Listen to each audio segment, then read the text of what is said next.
Mérac est-il un ourson orphelin? Et toi, tu irais jusqu'où pour retrouver Mérac?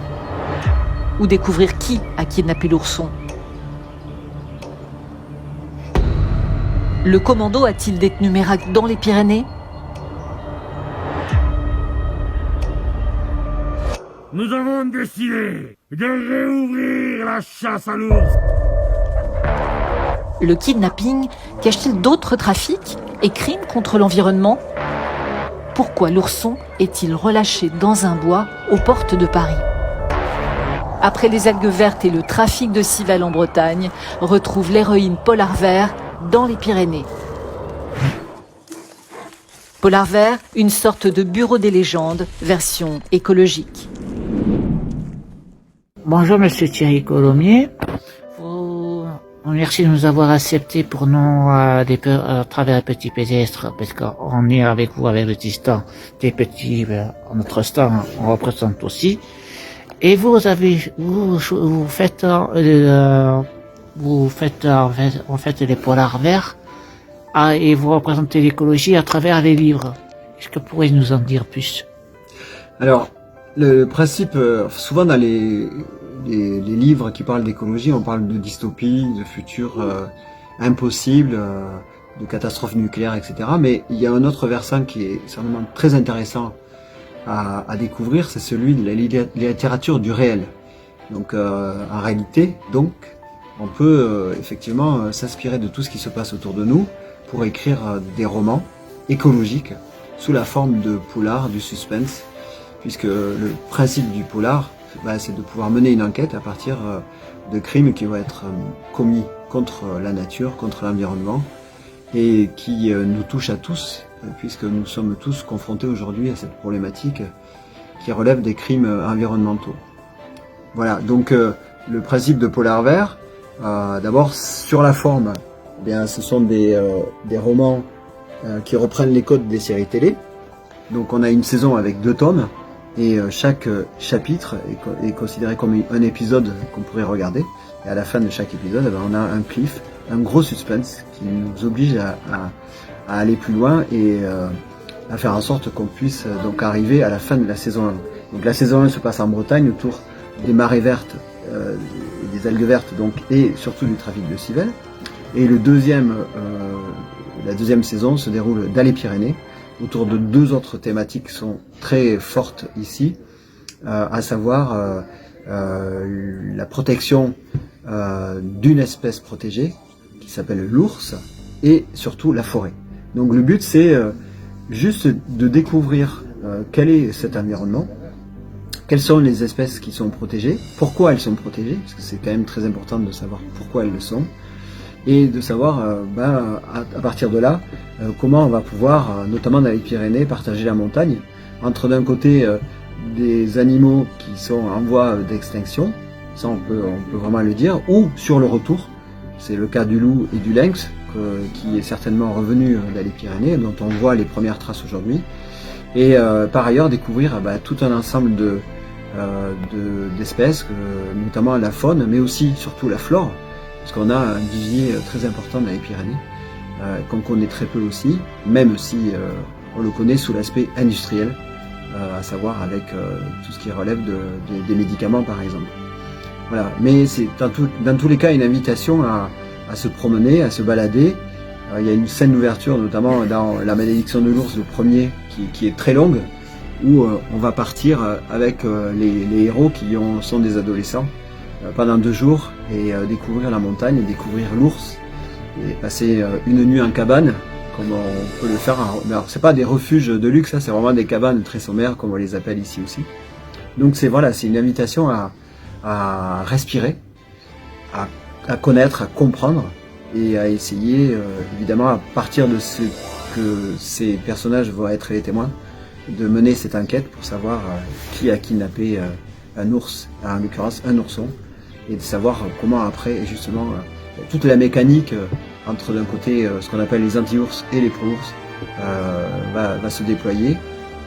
Et donc voilà, le principe c'est déjà de pouvoir s'immerger dans un univers.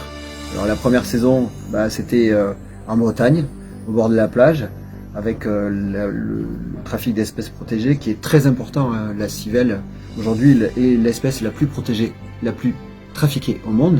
Voilà. Alors, on considère que les revenus générés par le trafic sont de l'ordre de 3 milliards d'euros, ce qui est colossal.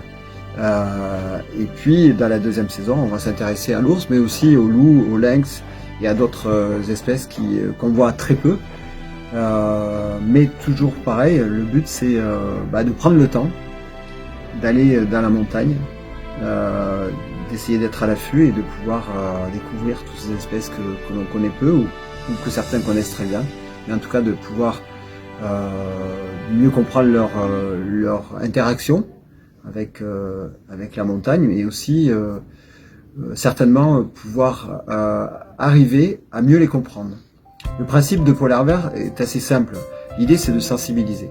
Donc à partir du moment où on commence à pouvoir nommer la flore et la faune, et essayer de nommer aussi tous les trafics qui sont autour, eh bien on va pouvoir mieux comprendre et à partir de là pouvoir respecter aussi l'environnement dans lequel nous devons aujourd'hui nous déployer et surtout y porter une attention encore plus forte de par les crises climatiques et énergétiques qui nous prennent de plein fouet aujourd'hui et qui vont certainement peut-être nous amener à revenir en montagne, qui sait, pour essayer d'y voir un peu plus clair. Merci beaucoup, Monsieur Colomier.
Non, je rappuie sur toi.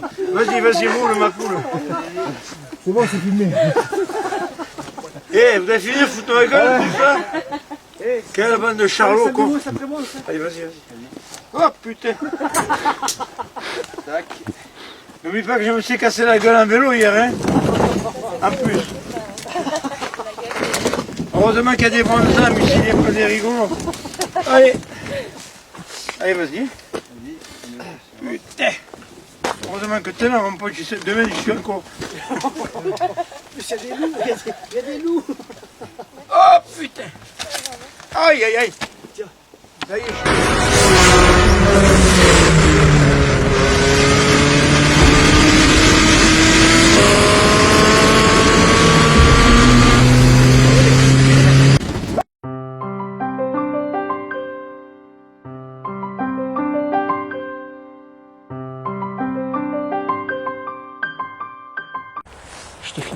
Voilà, tu vois là c'est l'an dernier en fait, on est intervenu juste avant la Coupe du Monde de VTT. Évidemment, c'était visible depuis la descente. Donc il y a eu une action concertée et une action publique de la mairie et de la CATLP à cet endroit pile qui était là, avec promesse après avoir bâti la butte de nettoyer les alentours. Voilà, je m'en souviens très bien. Donc aujourd'hui, tu vois, on est en pleine COP 15, c'est la COP de la biodiversité. Elle n'est pas très connue, hein.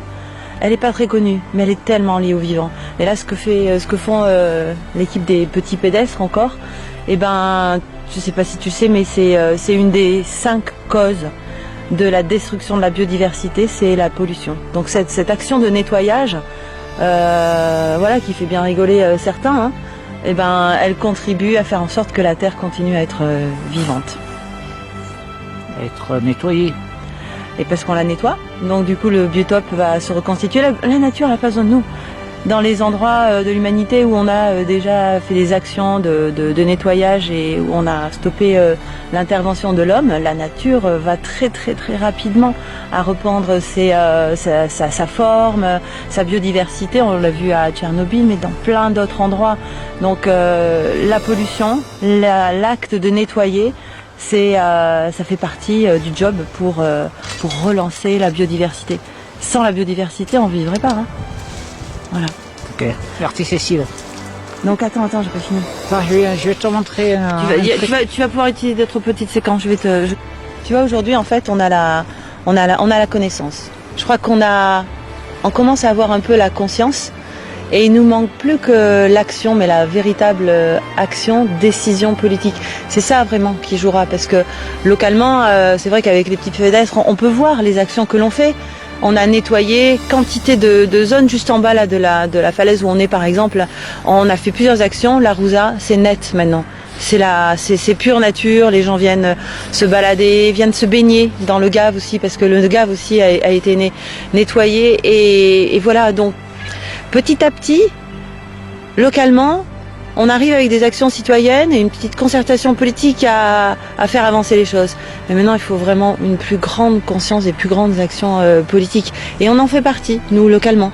Parce que finalement, on éclaire un petit peu le puits là au fond duquel on est, et on donne à voir une lumière. C'est à ça que servent ces petites actions citoyennes. Et c'est à ça aussi c'est pour ça que les politiques, on est derrière. Enfin, après, il y a une autre chose que je sais pas si tu as entendu, mais il y a mercredi dernier, en fait, à l'ouverture de la COP à Montréal sur la biodiversité, t'as Antonio Gutiérrez qui est intervenu et qui a eu des mots mais super forts en disant que l'humanité était devenue une arme massive de destruction de la nature. Des orgies de destruction. Il dit, nous traitons la nature comme des toilettes et finalement, nous nous suicidons par procuration. Et après, il va plus loin à la fin, il dit, il est temps de faire la paix. Tu vois, il est temps de faire la paix, de signer un traité de paix, comme si nous étions en fait en guerre contre la nature. Voilà. C'est très fort. Et c'est d'une réalité crue, mais qui, j'espère, va porter et faire en sorte qu'à la fin de la COP, cette COP-là, 15 sur la biodiversité, en fait, l'idée c'est de protéger au moins minimum 30% de la Terre. Et la Terre, mais aussi océan, parce que là c'est pareil. Hein. Bon, c'est un autre sujet pour nous qui vivons en montagne, mais c'est aussi un sujet à part entière. Voilà. Merci Cécile. Avec plaisir.